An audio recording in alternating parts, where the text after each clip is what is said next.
Cet épisode est rendu possible grâce à notre partenaire, l'Ordre national des experts comptables d'Île-de-France. Un grand merci à eux.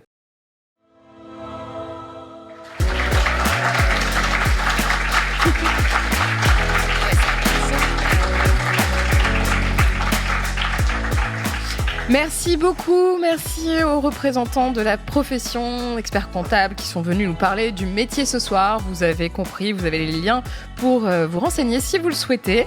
Nous passons aujourd'hui à un premier sujet d'actualité, de très d'actualité, puisque pas plus tard que hier, avant-hier, l'Assemblée nationale a voté en vote solennel le projet de loi constitutionnelle pour inscrire le droit à l'IVG, enfin la liberté, dans la Constitution. Voilà, c'est quand même une sacrée nouvelle. Et pour en parler ce soir, j'ai le plaisir d'accueillir Sarah Durocher. Bonjour Sarah. Bonjour. Tu es présidente du planning familial. Et puis ça fait un bail que tu es au planning, non ? Ça fait 20 ans. Ouais, quand même, on peut dire un petit bail. Ok. Je précise qu'on a eu le plaisir de travailler ensemble toutes les trois. Et du coup, on va se tutoyer parce que, ma foi, on va pas faire semblant de pas se connaître. Deuxième invitée de qualité ce soir, Floriane Volt. Bonsoir Floriane. Bonsoir. Tu es directrice des affaires publiques et juridiques de la Fondation des femmes. C'est ça. Et du coup, tu vas être un peu la geekose du droit sur cette partie, je te l'annonce. Mais pas que. Alors, on va refaire un peu l'historique de cet événement, puisque c'en est un. Ce vote, c'est pas encore gagné, et on va en discuter. On a une demi-heure à peu près pour en discuter, 25 minutes plus précisément. Rappelons que donc ce projet de loi était initialement une proposition de loi qui avait été adoptée par les députés à l'Assemblée nationale fin 2022, en novembre précisément, avant d'être ensuite remaniée, réécrit pour être adopté par les sénateurs RIS. Et finalement, Emmanuel Macron a pris la décision en mars 2023 d'en faire un projet de loi, de sorte à inscrire le droit de recourir à l'IVG dans la Constitution.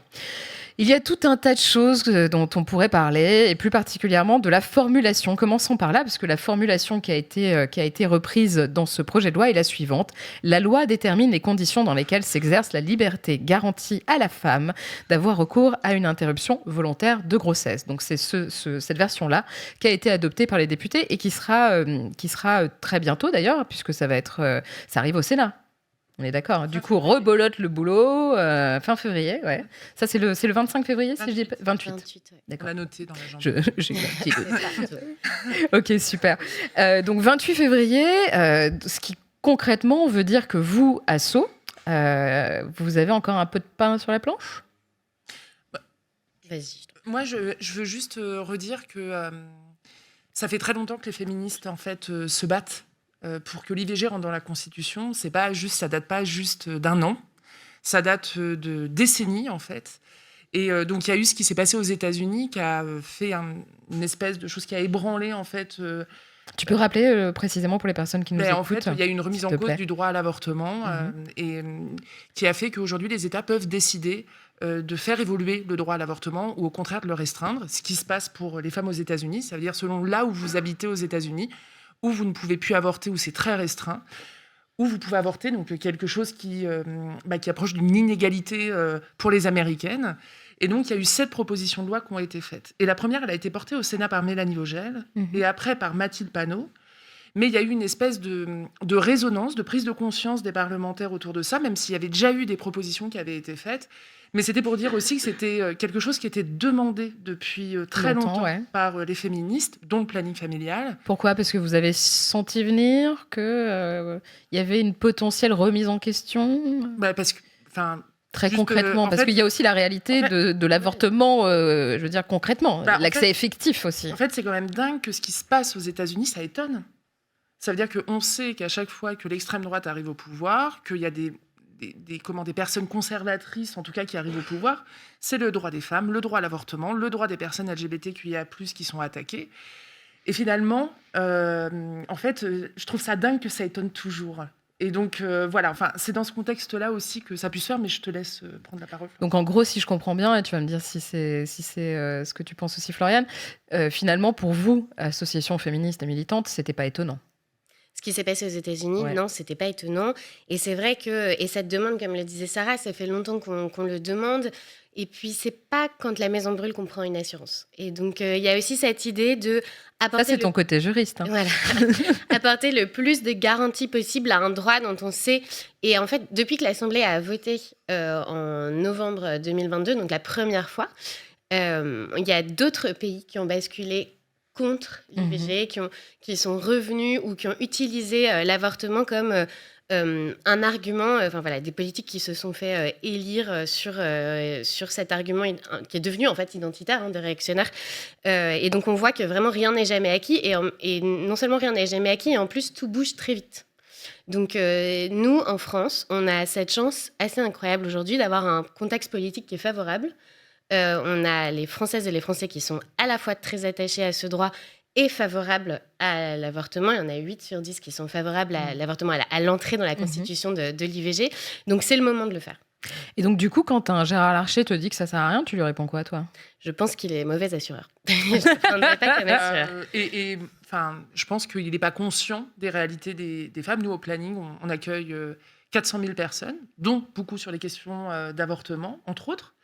Et en fait, de dire aujourd'hui que l'avortement n'est pas menacé, c'est faux, mais on aura l'occasion d'en reparler. Mais en fait, ce que je dis, c'est, encore une fois, il faut écouter les femmes, la réalité des personnes. Et nous, ce n'est pas le constat qu'on fait, féministes, au quotidien. Voilà. Précisément, justement, tu me fais une super transition. Merci, Sarah. Floriane, vous venez, vous, de publier à la Fondation des femmes un rapport, justement, qui répond à cette non-menace, soi-disant, puisque ce rapport revient, en fait, sur la menace sur les réseaux sociaux et toute la désinformation relative à l'IVG. Est-ce que tu peux nous en parler, nous donner, en fait, aussi les principaux enseignements de ce rapport, s'il te plaît ? En fait, on a souhaité... rendre visible, on a travaillé avec un institut de recherche qui s'appelle l'ISD, qui fait de la recherche sur les réseaux sociaux et qui fait des cartographies et qui objective en fait ce qu'on savait très bien.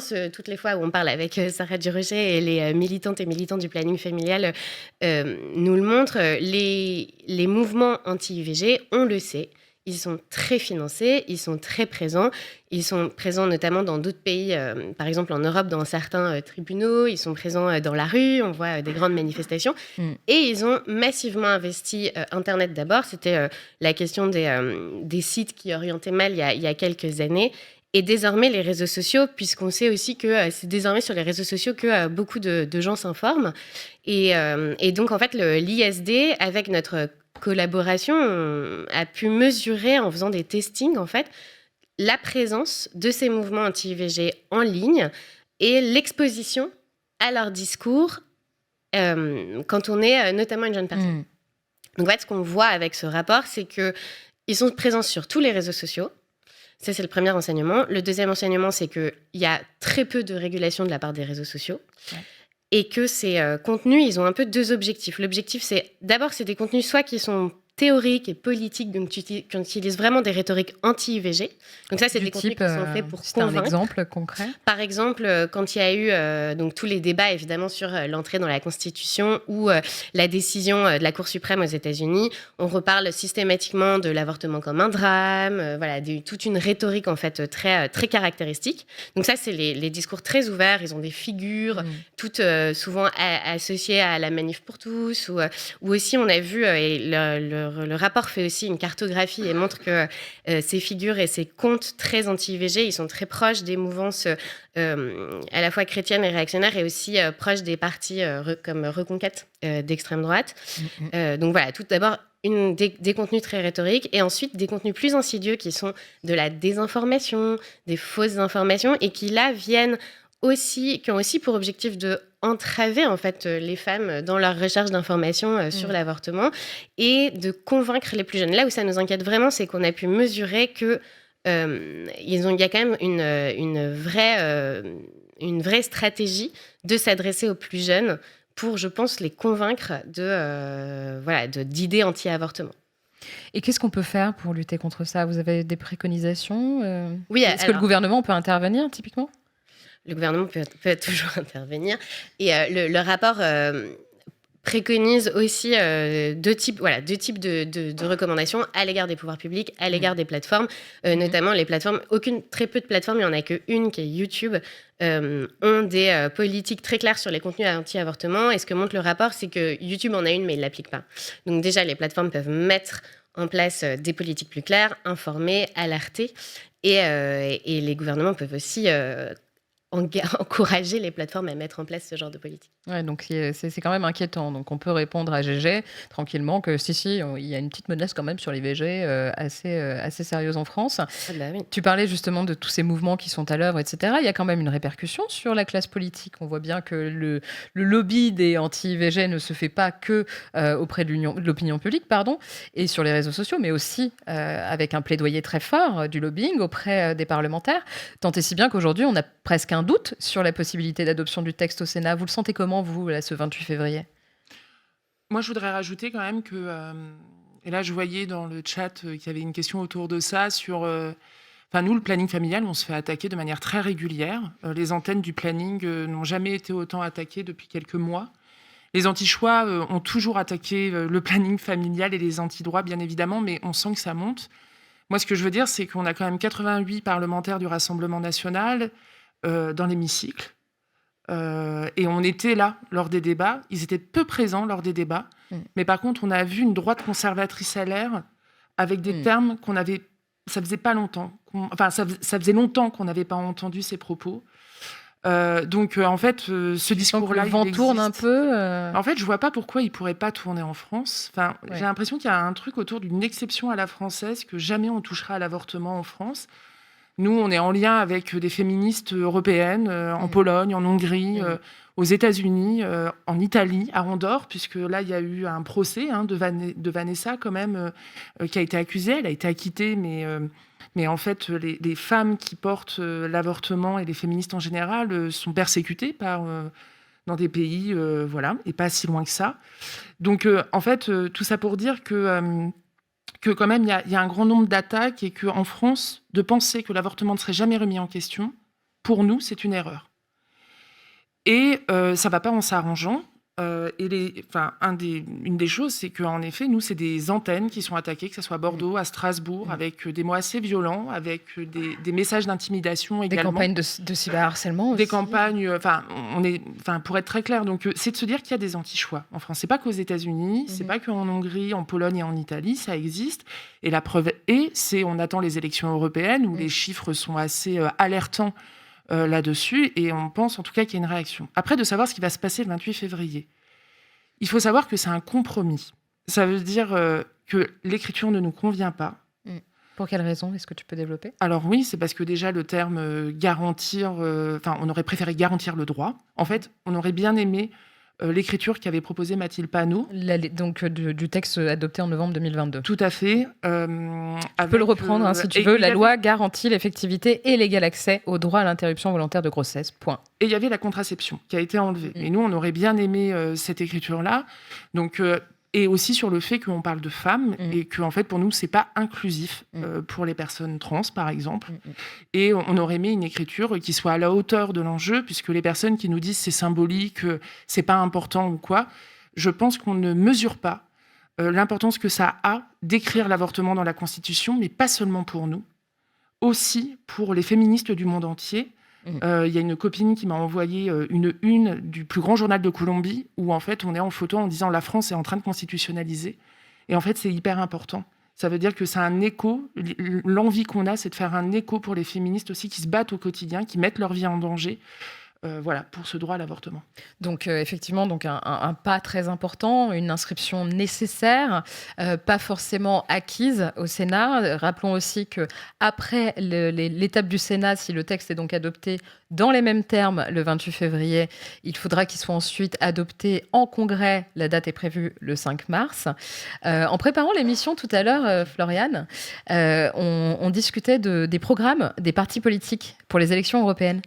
Et est-ce que la question de la consécration de l'IVG, pas dans la Constitution, mais potentiellement dans la Charte des droits fondamentaux, qui a aussi une valeur forte pour les droits des Européens et des Européennes, c'est quelque chose qui est présent dans les programmes des partis politiques pour les européennes ou pas du tout ? Alors, On en parlait, mais c'est Sarah qui c'est le planning familial qui a fait le travail. Juste aussi sur le Sénat, pardon, mais en fait, il y a un an pile, on était dans l'hémicycle, enfin, on est tout en haut de l'hémicycle, parce qu'il y a un an pile, le Sénat votait aussi sur la proposition de loi qui a amené à la nouvelle rédaction. Et moi, je me dis quand même, ce serait étonnant que pleine d'optimisme, je me dis que ce serait étonnant que le Sénat se contredise. Après, voilà, on sait à quel point il y a un pouvoir fort, et je pense que c'est aussi un levier qui va être utilisé. Donc à voir, en tout cas, ça va être intéressant. Et c'est sûr que nous, associations féministes, on n'a pas fini de travailler sur le sujet et d'agir. Sur les européennes, en effet, c'est vrai qu'il y avait eu cette annonce quand la France était assurée la présidence de l'Union européenne. En 2022, de ce souhait de l'inscrire dans la Charte des droits fondamentaux, mais j'ai pas le sentiment que ça ait donné lieu ensuite à des suites. C'était plutôt un vœu pieux, quoi. Mais j'ai l'impression qu'en Europe, en fait, si on retourne la question, ce serait déjà très bien de le faire dans notre constitution à nous. Ensuite, moi, j'ai toujours trouvé ça dingue en tant que citoyenne de l'Europe, qu'on accepte en fait qu'un objet politique aussi intégré que l'Union européenne et des citoyens et citoyennes qui n'aient juste pas les mêmes droits, en fait. Et vraiment, quand on dit que l'avortement est un droit fondamental, parce que c'est aussi ça l'objet de toute cette discussion. Et il faut relire aussi ce que disaient les féministes dans les années 70 et pour le fameux manifeste des 343. Elles disent, en fait, l'avortement, c'est pas l'aboutissement de notre lutte politique, c'est le début. On ne peut pas envisager, il n'y a pas de liberté d'aller et venir si on n'a pas de maîtrise de notre corps. On n'a pas de liberté si on n'a pas de liberté d'avorter. Et c'est aussi je trouve, ce concept-là que d'inscrire l'avortement dans la Constitution. Et donc, j'ai toujours trouvé ça assez fou qu'on ait cette tolérance, parce que ça concerne finalement qu'une partie de la population, qui est de telles limites au droit et que ça ne pose pas de difficulté pour adhérer à l'Union européenne. Oui, c'est clair. De mémoire, c'était Emmanuel Macron qui, lorsqu'il avait prononcé son discours pour l'ouverture de la présidence française du Parlement, de l'Union européenne, je vais y arriver. Et c'était au lendemain de l'élection à la tête du Parlement européen de Roberta Metsola, qui est donc une eurodéputée maltaise et qui est anti-choix. Pour revenir un peu au contexte politique, Sarah, tu disais tout à l'heure qu'il y a un contexte politique qui est vraisemblablement favorable à l'adoption de ce texte. Moi, en toute sincérité, je dois bien dire que là, ces dernières semaines m'ont un peu inquiétée, notamment avec toute cette question du réarmement démographique. Et en plus, d'ailleurs, du coup, la semaine d'après, on a Gérard Larcher qui prend la parole en disant de toute façon, ça sert à rien, Rataillot qui en remet une couche. Est-ce qu'on n'a pas le sentiment que le vent tourne aussi, même à l'Élysée ? Alors, moi, difficile de s'engager, mais je pense que ce gouvernement n'est pas simple pour les féministes et pour les personnes LGBTQIA+, pour les personnes aussi exilées, pour les personnes pauvres, puisqu'on n'a pas entendu ces mots-là dans son discours. Et juste pour rappel, en fait, juste le lendemain, il y avait la commission des lois à l'Assemblée nationale. Et donc, moi, j'ai regardé, j'ai écouté, j'ai pris sur moi attentivement à regarder Emmanuel Macron. Ça a duré longtemps. Ça a duré très longtemps. 2h15. C'était long. Trop long. Mais bon, voilà. Et en fait, je m'attendais à qu'il y ait une parole sur l'avortement. Je me suis dit, il y a quand même un truc historique. On va peut-être être le premier pays à le faire. Lui, grand défenseur des droits des femmes. Qui veut peut-être être un président du monde, ou je sais pas, mais en tout cas, voilà, il y a quelque chose à jouer là-dessus. Et en effet, le truc tombe sur le réarmement démographique, avec des discours qu'on peut entendre en Hongrie, par exemple. Ouais, bien sûr, en la Italie, même chose que le Rassemblement national parlait de la Hongrie sur la question des retraites, qu'il fallait faire des enfants pour payer nos retraites. Absolument. Et puis le Rassemblement national avait d'ailleurs déposé une proposition de loi en septembre 2022, parmi les premières déposées par le groupe parlementaire, en disant qu'il fallait faire de 2024 l'année de la natalité française. Voilà, donc en fait, moi je trouve qu'on est dans un contexte compliqué. Et je pense qu'en effet, ces mots, ils nous ont alertés. Voilà, et le fait, en effet, qu'il y ait des dates qui soient posées au niveau des sénateurs, au niveau du Congrès. En fait, la question se pose, c'est est-ce que Emmanuel Macron veut vraiment faire entrer l'avortement dans la Constitution ? Nous, on est convaincus que oui. Enfin, nous, on est convaincus qu'il faut le faire. Ouais, bien sûr, ouais. On a des parlementaires alliés, quand même, qui portent notre parole, et ça a même été reproché à l'Assemblée nationale par certaines personnes qui ne soutiennent pas la proposition le projet de loi sur l'IVG. Mais en fait, c'est une bataille, en fait. C'est une bataille en permanence. Et moi, je trouve qu'en effet, le contexte est assez alarmant. Ça faisait très longtemps qu'on n'avait pas entendu ces termes-là. Et encore une fois, c'est très alarmant, les termes qu'on a entendus lors des débats à l'Assemblée nationale de la part des LR. Est-ce que vous pensez que le contexte, notamment avec la crise des agriculteuristes, etc., serait peut-être un argument pour repousser à nouveau cette inscription dans la Constitution ? Parce que c'est vraiment un serpent de mer. Enfin, on reprend en arrière, ça fait des années en fait que le sujet est sur la table, en tout cas 2 ans, clairement, et que finalement l'inscription n'a toujours pas lieu. Est-ce qu'on n'a pas le sentiment que le gouvernement joue contre la montre un peu ? Non, moi, il y aura toujours une crise, il y aura toujours une raison, et c'est vrai que s'il faut, on est habitué aux discours qui viennent aussi reporter à l'organisation, mais je pense en ce qui concerne la durée de la procédure, c'est quand même assez normal, parce que le temps de... ce qui est sûr, c'est que quand il y a l'annonce, quand il y a la décision de la Cour suprême le 22, donc aux États-Unis, le 22 juin 2022, alors que plein de parlementaires, c'est un nouveau gouvernement en France, Elisabeth Borne fait son premier déplacement, elle vient au planning familial, elle dit « Je soutiendrai toute proposition de loi qui encouragera l'inscription de l'IVG dans la Constitution ». Elle dit pas « Je vais inscrire l'IVG dans la Constitution ». Parce que ce qu'on sait, c'est c'est un peu technique, mais il y a 2 procédures pour changer la Constitution, par initiative parlementaire, ce qui n'a jamais abouti, et par le gouvernement et annonce du gouvernement. Et nous, toute la partie du plaidoyer qu'on a mené ensemble l'année dernière auprès des parlementaires, auprès des pouvoirs publics, ça a été de faire aboutir, de faire avancer les propositions de loi qui étaient en cours pour ensuite, ce qu'on visait, en fait, c'était la reprise par le gouvernement du projet, que ça devienne un projet de loi. Et donc, une fois qu'on a eu les 2 votes des deux notamment des deux pour chambres, éviter un référendum. Oui, pour éviter un référendum, et puis simplement aussi parce que ça n'a jamais abouti via parlementaire. Oui, il fallait que ce soit un projet repris par l'exécutif, en somme.